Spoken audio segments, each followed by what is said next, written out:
mga isipan ay paano pa ba makakaligtas? Kung pilit kinigipit at tinutugis na ang ating tagapagligtas. Ngayon ang tanong sa ating mga sarili ay sino pa ba ang masasandalan?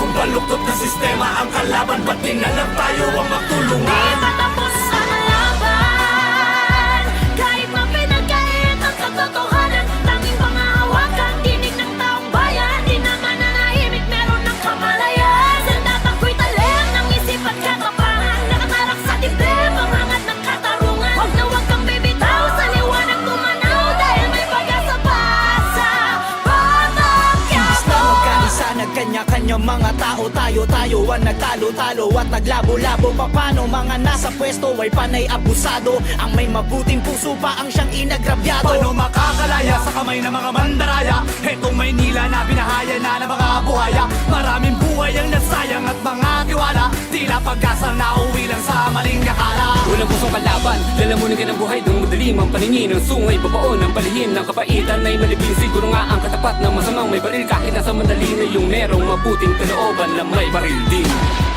Ngayon ang tanong sa ating mga sarili ay sino pa ba ang masasandalan?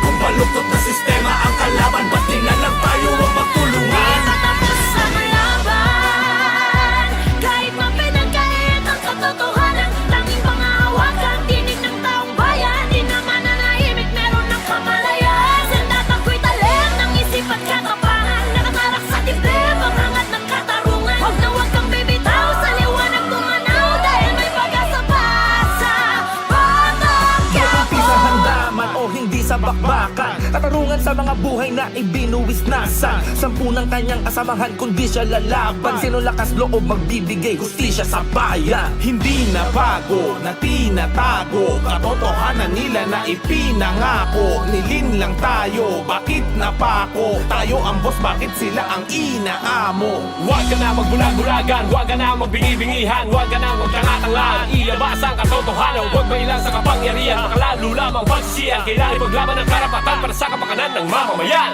Ngayon ang tanong sa ating mga sarili ay sino pa ba ang masasandalan? Kung baluktot na sistema ang kalaban, ba't di na lang tayo ang magtulungan? Di matapos ang laban, kahit mapinagkait ang katotohanan. Tanging pangahawakan, tinig ng taong bayan. Di naman nanahimik, meron ng kamalayan. Sandata ko'y talim ng isip at katapangan. Nakatarak sa dibdib ang hangat ng katarungan. Huwag na huwag kang bibitaw, sa liwanag tumanaw. Dahil may pag-asa pa sa batang Quiapo. Ngayon ang tanong sa ating mga isipan ay paano pa ba makakaligtas? Kung pilit dinigipit at tinutugis na ang ating tagapagligtas. Ngayon ang tanong sa ating mga sarili ay sino pa ba ang masasandalan? Kung baluktot na sistema ang kalaban, ba't di na lang tayo ang magtulungan? Di matapos